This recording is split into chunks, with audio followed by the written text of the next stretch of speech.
I thought the guys, really made a step forward today. And without Jeremy, without Nolan, we got Nathan in the lineup. And, everybody got to move a little bit more to their more traditional position. Jalen to a stretch forward, Matt to a small forward. So I thought it was fun to see that for the first time. Even though we play a lot like that during the game, we haven't started like that. So Jeremy being ill today made that a necessity. When we got back from Boise, we landed at noon. We were on the court by 1, and we went hard. The kind of practice you have when you get beat by 24 points, where everybody has to compete or they're going to get kicked out, and nobody got kicked out because they all competed. And, you can have buy-in when you win games, and you can have buy-in when you lose games. So when we lose to Brown and we get 19 down to Northridge and we get down 24 to Boise, then they're looking for us to say, what do we need to do to be better? And the answer is always there. They have to defend harder for longer. They have to make multiple efforts. And I thought tonight they did that. And were they perfect? No, they were nowhere near perfect, but it was a step in the right direction. What kind of difference did it make? I know you kind of touched a little bit of Nathan there in the starting lineup. I thought, even though he may not have blocked a few shots, just his size in there makes a difference when they turn into him and he's big. And I told Nathan and Joel after the game that, every time you step on the floor, it's a learning experience because we brought them in early for shoot-around today, an hour before anybody else, both of them, along with Ed and AG, because they need the extra work.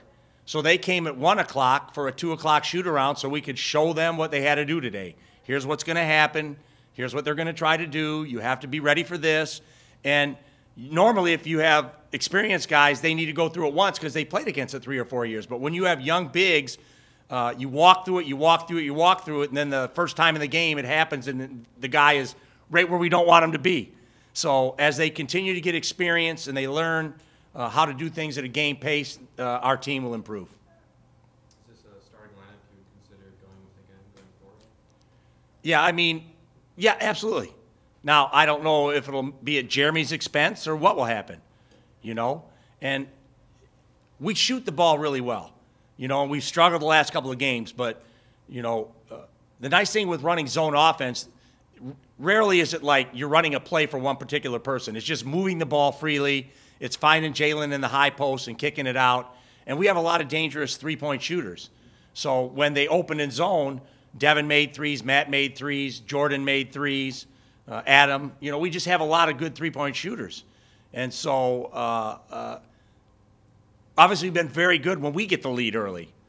And we've had it the other way. When the other teams jump on us and it's a fight to come back, it's hard. And I think Wyoming, when they let us get out like that, we were hard to come back against. So it seems like the start to games are very important to us right now. What was your message to the team before the game? Just talked about, believing in the defense, making multiple efforts. I've got a good coaching staff, Dave Velasquez, Rod Palmer, Jay Morris. They were all vocal, involved in practice. And, we're growing as a coaching staff. It's not just new players, it's new coaches and everybody feeling their way and trying to provide what's best for the team. And so I have a very good coaching staff, and they did a really good job preparing the team for tonight's game. You've had inconsistent results game to game. How do you make sure you build on this sort of game? If I had that bottled, win every game.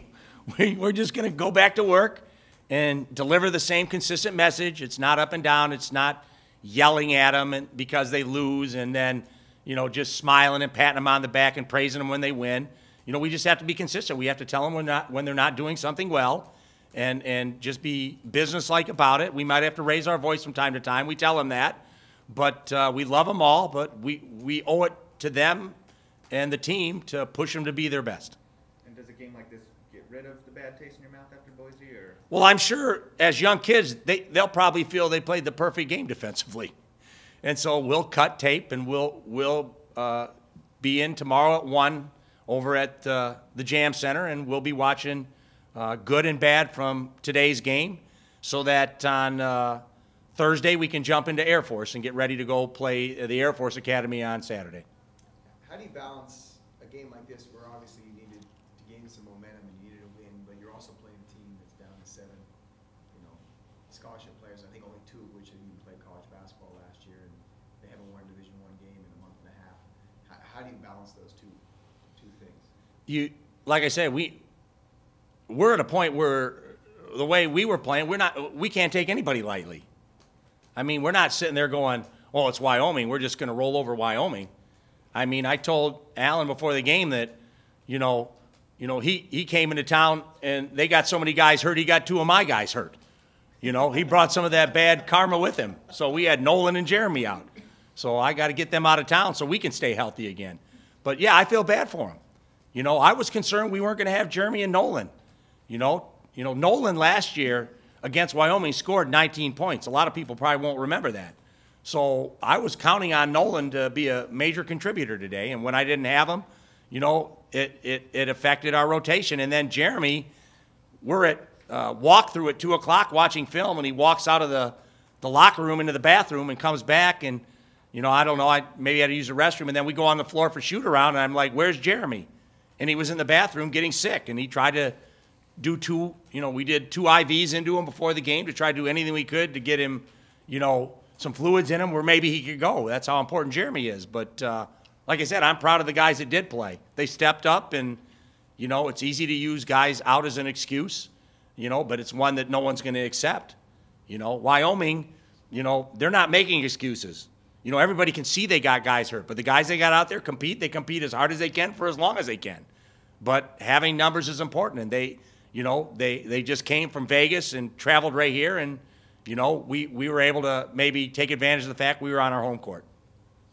What is Nolan's actual injury? I know they banged heads, right? Yeah, he's just sore, and he got stitches, and, he's just being evaluated every day. We're trying to see if he's feeling a little better, and, I don't know if we'll have him for Air Force or not. That'll be a doctor's decision more than mine. Where do you get stitches? I think right in his chin right here.